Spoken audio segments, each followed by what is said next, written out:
Alhamdulillah alladzi ja'alana minal muslimin wal mu'minin wal muhsinin. Asyhadu an la ilaha illallah wahdahu la syarika lah wa asyhadu anna Muhammadan 'abduhu wa rasuluhu la nabiyya ba'dahu. Allahumma shalli wa sallim ala hadzal nabiyil karim Muhammadin wa ala alihi wa ashabihi ajma'in. Amma ba'du fa ya ibadallah, usikum wa iyaya bitaqwallah wa ta'atihi la'allakum tuflihun. A'udzu billahi minasy syaithanir rajim. Bismillahirrahmanirrahim. Wa ma min dabbatin fil ardi illa 'ala Allahi rizquha. Shadaqallahul azim wa shadaqa rasuluhul karim wa nahnu 'ala dzalika minasy syahidin wasyakirin. Puji dan syukur senantiasa kita panjatkan hanya kepada Allah yang Maha Ghafur. Salawat dan salam hanya kita sampaikan khusus pada kesempatan ini untuk Nabi kita tercinta, Nabi besar Muhammad sallallahu alaihi wasallam.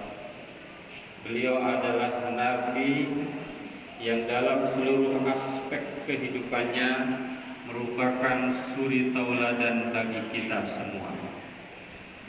Hadirin jemaah Jumat yang berbahagia, mengawali khutbah ini saya ingin mengajak kepada kita semua, marilah kita meningkatkan keimanan dan ketakwaan kita kepada Allah dengan cara salah satunya adalah menggunakan rizki yang telah Allah berikan kepada kita semata-mata yakni salah satunya adalah untuk kepentingan Allah Subhanahu wa ta'ala. Oleh karena itu maka pada kesempatan ini tema khutbah adalah membuka pintu rizki yang barokah. Semua ini butuh rizki, semua ini diharapkan semua Islam Muslim memiliki rizki yang banyak, sehingga dengan rizkinya itu bisa bermanfaat untuk banyak hal. Karena khairun nasi anfa'uhum linnas. Sebaik-baik manusia adalah yang paling bermanfaat bagi orang lain. Hadirin jamaah Jumat yang berbahagia, membuka rizki yang barokah. Ada ungkapan di negeri Arab yang sangat populer, al-barakah fi bukuriha. Keberkahan itu ada di pagi hari. Jadi kalau mau dapat rezeki yang barokah, maka menurut pepatah Arab itu sebaiknya bangunnya pagi. Pepatah Jawa juga mengatakan rezekine ilang dipatok ayam. Sama sebetulnya ya. Artinya adalah bahwa kalau mau dapat rezeki banyak, maka kita harus bangun pagi. Senada dengan itu Nabi Shallallahu Alaihi Wasallam satu waktu pulang dari masjid melaksanakan sholat subuh. Putrinya yang bernama Fatimah belum bangun. Maka Nabi bangunkan putrinya itu dengan ungkapan, wahai anakku, bangunlah, saksikanlah rezeki Tuhanmu dan janganlah kamu termasuk orang yang lalai, karena Allah memberi rezeki kepada hambanya antara terbit fajar dengan terbenam matahari, antara terbit fajar sampai dengan terbit matahari.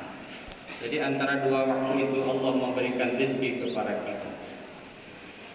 Hadirin jamaah Jumat yang berbahagia, maka di dalam sejarah Nabi Shallallahu Alaihi Wasallam adalah sosok Nabi yang kaya.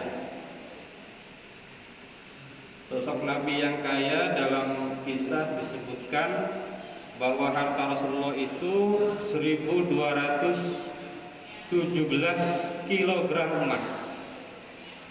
Bukan gram ya, 1217 kilogram emas. Kalau sekarang dirupiahkan kira-kira 1,217 triliun. Tetapi infak Nabi Shallallahu Alaihi Wasallam lebih besar dari itu, 1251 kilogram emas. Jadi hartanya banyak, infaknya lebih banyak. Ditambah lagi Nabi Shallallahu Alaihi Wasallam berwakaf 15 bidang tanah, yang masing-masing bidang tanahnya itu tidak kurang dari 25 kilogram emas, tidak kurang lebih 25 miliar. Itulah Rasulullah Shallallahu Alaihi Wasallam. Kenapa Rasulullah bisa sehebat itu? Salah satunya adalah tadi di dalam hadis bahwa Nabi Shallallahu Alaihi Wasallam selalu bangun pagi. Hadirin jamaah Jumat yang berbahagia. Pertanyaannya, apakah rezeki itu hanya berbentuk uang? Apakah rezeki itu hanya berbentuk benda? Jawabannya ada di dalam definisi rezeki. Apa itu rezeki? Kullu ma tantafi'u bihi mimma abahahullah laka sawa'un kana malbus aw mat'um hatta az-zawjah rizqun al-aulad wal banat rizqun was-sihah was-sam'u wal aqlu ilaih, dan seterusnya. Jadi apa yang kita dapatkan yang bisa bermanfaat dari Allah Subhanahu wa taala, bentuknya pakaian, bentuknya makanan, bahkan istri, kalau suami punya istri itu adalah rezeki dari Allah Subhanahu wa taala. Anak-anak laki-laki dan anak-anak perempuan juga ada rezeki. Kesehatan juga adalah rezeki, pendengaran juga adalah rezeki, dan akal juga adalah rezeki. Bahkan ada satu perkataan ulama yang mengatakan bahwa rezeki terendah itu adalah harta. Harta itu rezeki, tapi rezeki level terendah, dan level tertingginya adalah kesehatan. Tapi ada lagi yang lebih bijak mengatakan rezeki laisa faqat al-mal. Rezeki itu bukan hanya harta. Jadi sama, rezeki itu banyak jenis dan jumlahnya. Jadi kalau ada orang bangun pagi tapi tidak kaya-kaya, mungkin rezekinya tidak berbentuk harta benda, tetapi bisa berbentuk kesehatan, bisa berbentuk kecerdasan, bisa berbentuk anak yang soleh, bisa berbentuk tetangga yang baik. Itulah rezeki yang Allah berikan kepada umatnya. Hadirin jamaah Jumat yang berbahagia.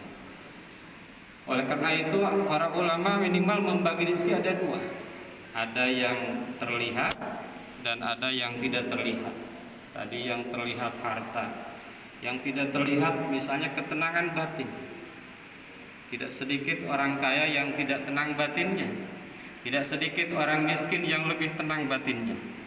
Tapi tentunya kita lebih mengharapkan kita menjadi kaya dan tenang batin, sehingga dengan kekayaan itu kita bisa menjadi seperti Nabi, bisa banyak bermanfaat untuk umat. Hadirin jamaah Jumat yang berbahagia, setiap manusia itu sudah ada rezekinya.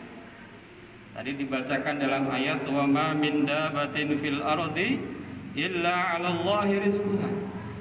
Tapi Allah menyatakan pula bahwa antara satu dan yang lain itu beda rezekinya. Ada yang mudah, ada yang sukar, ada yang Allah luaskan rezekinya, dan ada yang Allah sempitkan rezekinya. Bahkan dari kita mulai janin, udah Allah tetapkan rezeki kita, udah Allah pastikan ukuran rezeki kita semua. Hadirin jamaah Jumat yang berbahagia, Namun meskipun rezeki sudah ditetapkan, kita tetap harus berusaha. Wa ma tadri nafsun madza taksibu ghadan, karena kita tidak tahu apa yang akan terjadi besok. Oleh karena itu maka mencari rezeki merupakan kewajiban dari Allah Subhanahu wa taala. Hadirin jamaah Jumat yang berbahagia. Yang menarik adalah bahwa kita selama ini menganggap bahwa rezeki itu hadir karena usaha. Selama ini kita kadang-kadang lupa bahwa rezeki itu bukan hanya hadir karena usaha. Usaha iya, tetapi banyak faktor tentang rezeki.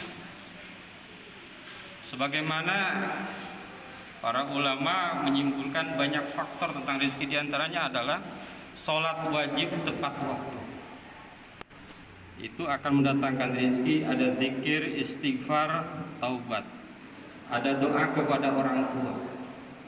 Jadi kalau masih ada orang tua, selain berusaha, coba minta doanya. Insya Allah itu adalah rezeki, pintu rezeki yang sangat luar biasa. Tadi bangun pagi, takwa kepada Allah Subhanahu wa taala, sedekah. Ini sering kita dengar, sedekah ini insya Allah akan membukakan pintu rezeki, termasuk membantu membangun kanopi dan lain sebagainya. Silaturahim itu juga adalah pintu rezeki. Hijrah di jalan Allah, hijrah itu adalah merubah diri menjadi lebih baik, itu juga adalah pintu rezeki. Haji dan umrah, maka tidak akan heran kita tentunya kalau ada orang yang pulang berhaji, yang pulang umrah kok makin kaya, karena itu adalah bagian rezeki. Selanjutnya adalah tawakal kepada Allah, ibadah kepada Allah, kasih sayang kepada yang lemah dan yang miskin. Ternyata itu juga adalah pintu rezeki. Jadi kalau ada orang yang lemah, kalau ada orang yang miskin, hati kita merasa ingin membantu, hati kita merasa sayang kepada mereka, itu juga adalah pintu rezeki. Yang ke-13 pintu rezeki itu adalah berdagang. Berdagang, bahkan Nabi SAW dalam sabdanya adalah 90% rezeki itu dari berdagang. Tapi berdagang tidak harus dipahami jualan ya. Semua pada hakikatnya adalah berdagang gitu ya. Berdagang sesuai dengan profesinya masing-masing. Dan yang terakhir, menurut para ulama, pintu rezeki itu adalah dengan menikah.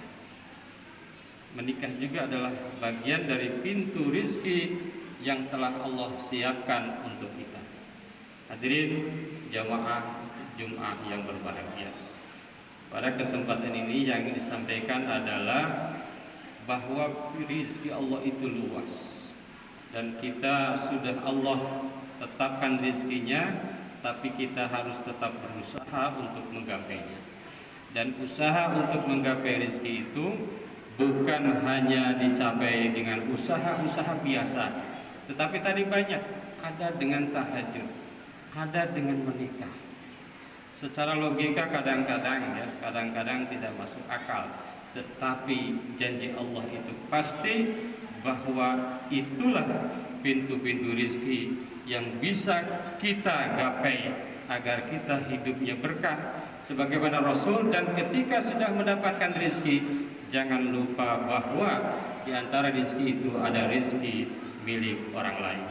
Barakallahu li wa lakum fil Qur'anil azim wa nafa'ana wa iyyakum ma fihi minal ayati wadh dzikril hakim.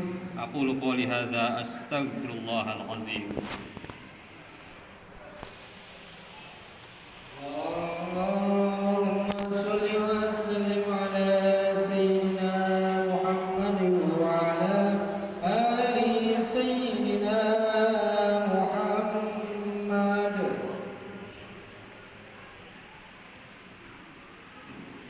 Alhamdulillah alladzi kataba ala nafsihi rahmah wa amarna bi imtisali ma'muratihi wa jadina bi manhiyatihi muddatal hayat.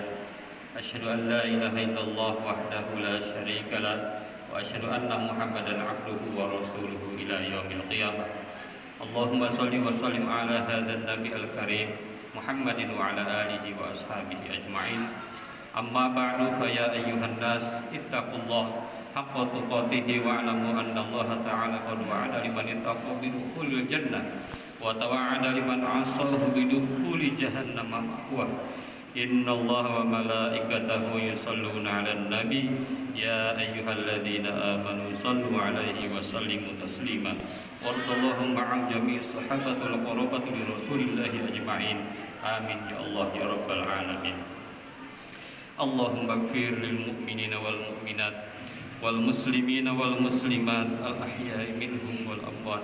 Allahumma aslih dhata bainihim waj'al fi qulubihimul imana wal hikmah وأوزعهم على أهلك الذي عهدت إليهم واجعلنا منهم واتنا بدولة الإسلام بهدايتك ورحمتك الواسعة وتقبل دعاءنا إنك أنت السميع العليم. عباد الله إن الله يأمر بالعدل والإحسان وإيتاء ذي القربى وينهى عن الفحشاء والمنكر والبغي يعظكم لعلكم تذكرون واستغفروه